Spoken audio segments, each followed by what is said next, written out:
ક્યારે કોઈની વાતમાં આવવાનું નહીં અને કેવો જીવવો શું કરવો એ આપણે પોતાને ખબર હોવી જોઈએ અને કોઈ વોદ ન કરવા. કારણ કે પોતાનું ઘર જોવાનું. પહેલાં બહેનો માટે છે વિડીયો.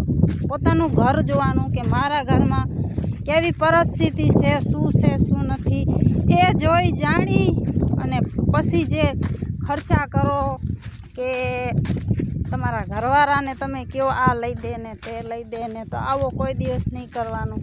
કારણ કે જે માણસ જે વ્યક્તિ છે આપણો ઘરવાળો છે એને શોખ જ હોય છે, એ રાજા જ છે આપણા માટે અને આપણને રાણીના વારે જ રાખવા માંગતા હોય છે બધા.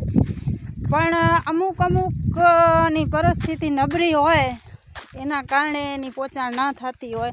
નકા એવો કોઈ વ્યક્તિ કોઈ માણસ એવો નથી કે એને શોખ ના હોય એની પત્નીને સારો કપડો પહેરાવવાનો, સારી વસ્તુ લઈ દેવાનું. છોકરાઓને બધાને શોખ જ હોય. કારણ કે એ એટલી મહેનત કરતો હોય કે મારા ઘરના સુખી રહે, ખાધે પીધે પહેરવા ઉઠે. એટલે કોઈ દિવસ કોઈનું વોદ નહીં કરવાનું. ઘરની અંદર જેમ હોય એમ હલાવી લેવાનું અને આપણા પોતાના ધણીને સાથ દેવાનું. બે માણસ સરખી રીતે રહેવાનું.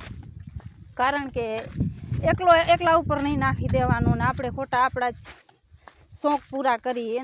એને થોડોક રાહત હોવી જોઈએ જિંદગીમાં. બધાએ ઘણા હોય રૂપિયાવાળા, એને તો કાંઈ સમય ના હોય પોતાના માણસ કણે રહેવાની કે બોલ કેટલા રૂપિયા જોઈએ, પણ રૂપિયાનું મહત્ત્વ ના હોવો જોઈએ.